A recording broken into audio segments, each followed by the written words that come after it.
ChatGPT came out in November of 22, and we're talking about spring of 27. Siri finally gets fixed. Like, how Right. wild is that for a company with who knows 160 billion in cash that they could take that long Yeah. to figure this out is never gonna not be like wild to me.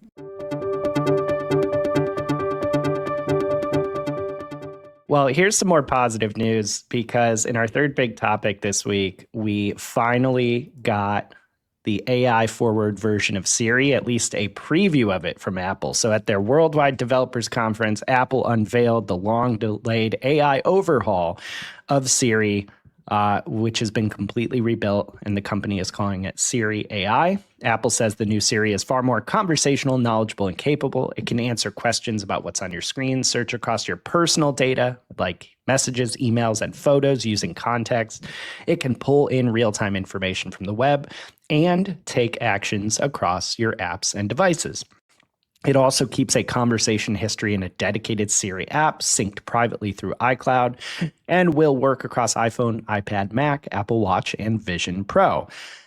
So unfortunately, there aren't yet firm details around when Siri AI will be available. In an announcement post, Apple said, quote, Siri AI will be available as a beta later this year for users with a supported device set to English, and Apple will quickly expand support for more languages. Now, analyst Gene Munster called the demo of Siri quite impressive, but did say this vague timing around Siri AI's release, he actually thought it had an impact on kind of the perception of the company. It actually, he said, quote, sent shares down 4.9% intraday, underscoring that they, Apple, still have measurable work to do to crack the AI code. Next stop, a beta later this year, which lands the timing of a full version at best in spring 2027. This is by his estimation.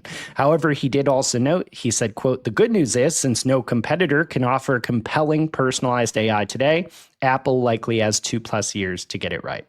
Now, beyond Siri, Apple also used WWDC to announce new parental controls and screen time features, along with a round of performance gains, with apps launching up to 30% faster and photos loading up to 70% faster. So, Paul, we have been talking about, waiting, speculating on the new AI-powered Siri for a while. So based on what was announced and what was demoed, what are your thoughts? The people who've had access to it, experimented with it, seen it, the general response seems to be you're not going to be blown away if you're a power user of Claude and ChatGPT and Google Gemini. It's not like it's life-changing. But for most iPhone users, which is billions, it's going to be a massive upgrade and a very powerful way to engage with AI on a device that we all use every day. So it's basically the premise is it'll be enough. Like it's going to be incredible for people who don't currently have that kind of intelligence accessible on their phone. The timing is just wild to me. Like I think it was last episode we talked about that secret meeting in 2025 where they were trying to set this whole direction. You realize like that was only like a year ago.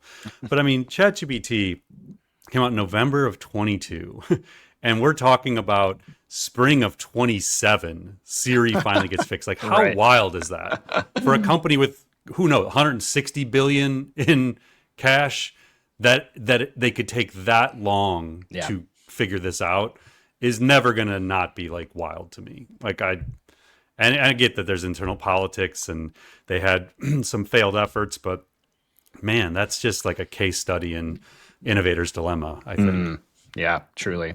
Yeah, it did occur to me though, just using so much voice AI in my regular life, like whether it's whisper flow, across different devices or different AI tools or ChatGPT voice, like, I mean, the holy grail here would be seamless conversational AI with full kind of intelligence and capability of frontier systems. And it seems like in some parts or some ways, like that might be a lane Siri could play in. I mean, having access to all your context is the kind of golden goose here, I feel like. Yeah, I mean, they don't have to be ChatGPT. They don't have to be like frontier, the most powerful frontier model to be transformative. Because I agree, Right.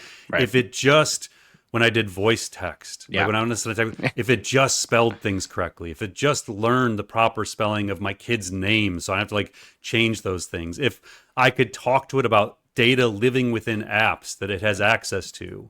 When was my last workout? Like when, Yep. how many miles did I run last time I went for? Just little things that give you that through voice access to the data and the ability to engage with the things that are locked within these different apps on your phone. That's probably enough. Like, honestly, like I don't need it to be ChatGPT. I have ChatGPT. Right. I just need it to let me access information and to do the things I do on my phone every day with less friction. There was an Ars Technica article that said, kind of described one of the demos they showed. And I just want to read this really quick because it gives you like a quick sense of how useful this could be if it just works. And they said, in one example that was demoed, a user asked about schedule information for the World Cup, followed by a request for recipes inspired by Brazil versus Morocco match, then asked for a dessert he remembered had been mentioned recently by his friend Maria, which Siri found in his Messages app. He then asked Siri to integrate this all into a watch party menu and send that menu to his group chat alongside an invite. Now, highly specific example, but like if you can just seamlessly do stuff that you do on your phone using voice would be incredible. Yep. Yeah, it really would. I mean, it could. We've talked about voice being the next interface. You've shared, Mike, examples of how you use voice through like Whisper app and things every day, but I don't think we've universally unlocked it yet. Not remotely. And I think Apple has the ability to do that because also then with your devices too. So it'd be able for my Mac, for my iPad. I live in Apple devices all day long, right. And the idea that just universally across all those, I can truly start to use voice, know it's going to type things properly. That would be transformative for me.